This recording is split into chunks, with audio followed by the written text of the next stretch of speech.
Definitely a privilege to be vegan. Oh, no.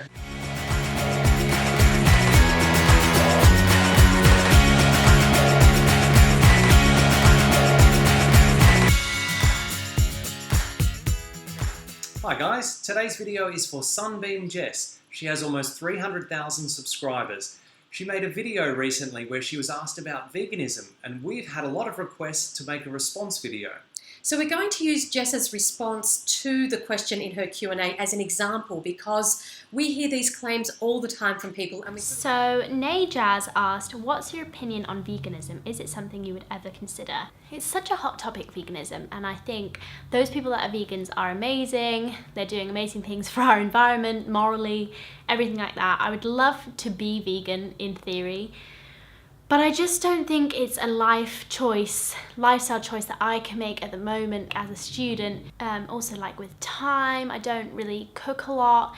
Okay, so we personally know, and even through the internet, so many students who have chosen to go vegan. So it's not this impossible task. It is very, very common for students to be vegan. And it is a hot topic at the moment, isn't it? Because vegans are raising a lot of awareness on social media about the injustice that's being committed towards animals, other people, and the planet. So it's great that Jess is aware of this. And I guess the key point here is that life is not going to get easier once you finish your studies. We hear this a lot from students, especially when it comes to getting healthy or doing exercise, getting fit.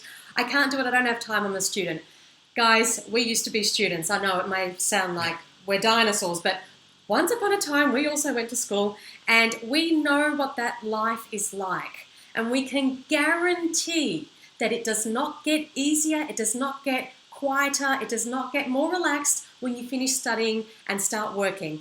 It just gets busier. In fact, you're going to have relationships, you're going to have a full-time job. If she keeps up her YouTube channel, that's even more. You might have kids down the track. Social life, it keeps going. So you can't put off doing the right thing morally and ethically just because you're studying and you think you don't have time. Also, it doesn't matter whether you cook or not.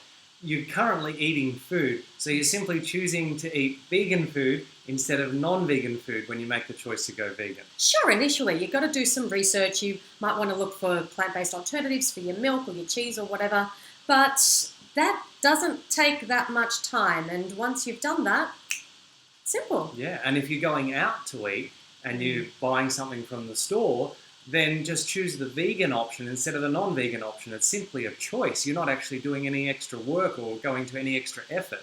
And to save yourself even more time and hassle when you're eating out, use the app or website Happy Cow.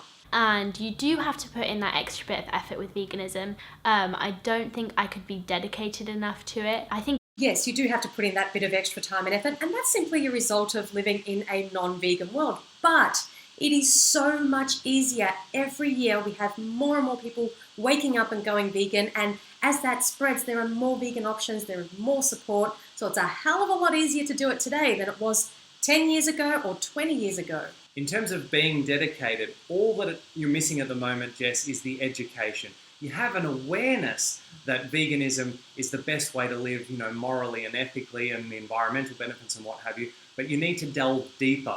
You need to educate yourself by watching 3 documentaries. It'll only take you 4.5 hours. You can do it in one go, or you can do it over a couple of days. And then you'll have all the education that you need to make the informed decisions, and it'll give you the motivation to be dedicated to a vegan lifestyle. And once you do have all that information, though, it's not even dedication. No. Like, we wouldn't say that. It's an absolute pleasure. It's, as we say, it's the least we can do. It's not, I have to be dedicated and this takes willpower and it's really draining. Not at all. It's not. It's a pleasure. As a vegan, you know and understand that you save one animal's life a day just from your dietary choices. And that's all they are, choices. How easy is it to choose vegan versus non-vegan? Yeah, instead of going to the store and picking up that meat, you go to the store and pick up a bag of potatoes. Instead of picking up the dairy milk, you simply pick up the almond milk. You're going to the same store, you're still purchasing a product, you're just choosing one over the other. And you can even have plant-based meats if you don't want to eat potatoes, for example. Exactly.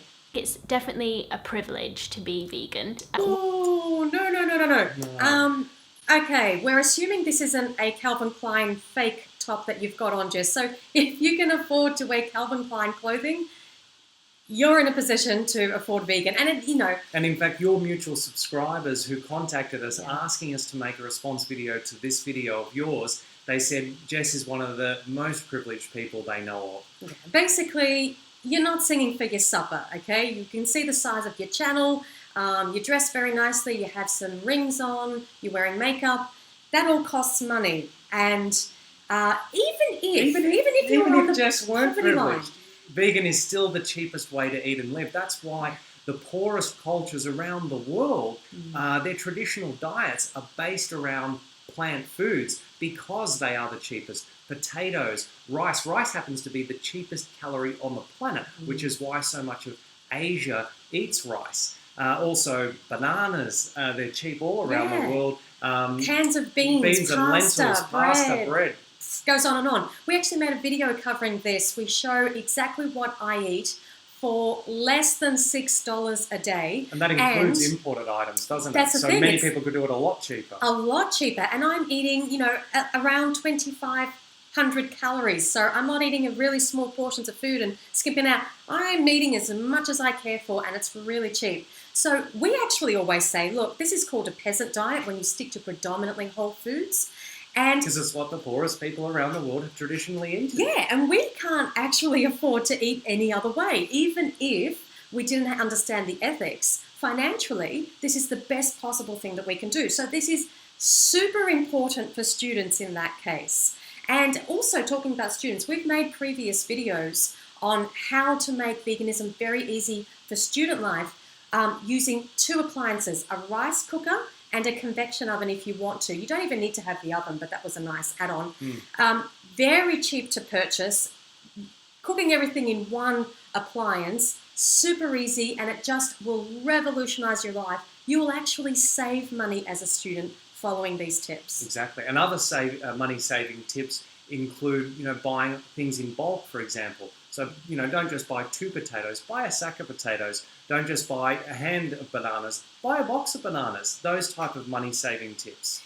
And I do want to say that it's not a privilege to do the right thing. Again, it's the least we can do. We're talking about, in essence, not sticking a knife into baby animals' throats, because that's what's happening. It's not a privilege to care about the state of the world, the planet, and say, well, in 30 years' time, I'd like there to still be air to breathe and water to drink.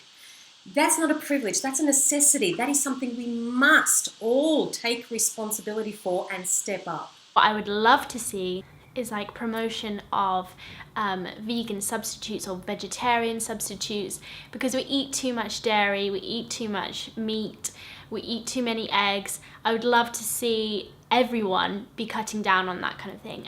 Okay, so all of those things already exist. You can eat your current meat, dairy and eggs in the vegan version. So these things have been around for a long time. And more new products are coming out every year as the demand increases, because that's what drives the promotion of these products, Jess. It's the consumer demand for them. So every time you pull out your purse to make a purchase, you are voting with your dollar, and they're going to produce more of those vegan items and alternatives if more and more people continue to buy them. I definitely don't eat that much meat anyway. It's really hard. It's really, because I know that veganism is kind of morally, ethically, environmentally ideal, but I don't think everyone in the world's going to become a vegan.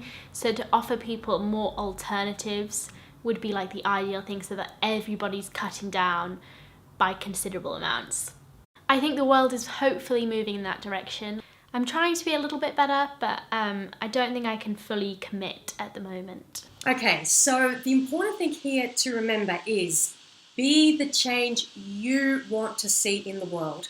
The whole world does not have to commit to veganism for you to commit to veganism, Jess. And if we read between the lines and we dig a little deeper, I'm sensing from what Jess said that she would feel more comfortable if everyone went vegan at the same time. She'd feel less socially awkward, because let's face it, we are social creatures and we like to, follow the majority and the pack, and we don't like to be seen as the odd one out. So when everyone else goes vegan, then it'll be easier for me to go. It doesn't work that way. We need leaders, right? It's 2016. We have to stand up for what we believe in. And you're already aware, as you said, that veganism is morally, ethically, environmentally the right, best way to live. Yeah. So you need to align your actions with your beliefs, and you'll be able to do that a lot more easily once you receive the education, like we said before.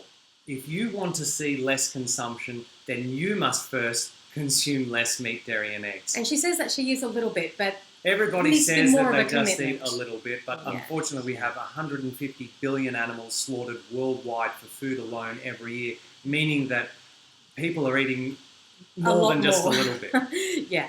This is the best platform to influence as many people as possible. So if you want to see more people making those changes and cutting down on animal foods, then you have to do it, and you have to show it, show what you're eating, give them some information through your own experience, are influencing your viewers, and that is how we create the change we want to see. Exactly, because then there's the multiplier effect as well. So basically, we need to drop the excuses. It doesn't matter what stage of life you're at, whether you're a student or whether you're retired or you're a parent with kids, whatever stage of life, it doesn't matter. Veganism is the baseline. It is the most simple, wonderful, effective thing that we can possibly do to create positive change, to save our planet, to save animals. It's wonderful. So we hope our response to Jess reaches everybody else who is thinking along the same lines as her and maybe had the same objections prior to watching this video. Post your comments down below. Guys, please share this video with Jess. Jess, if you need any help, don't hesitate to contact us. Don't forget to like, share and subscribe. And remember, until next time, that going vegan is not the most we can do. It's the least we can do.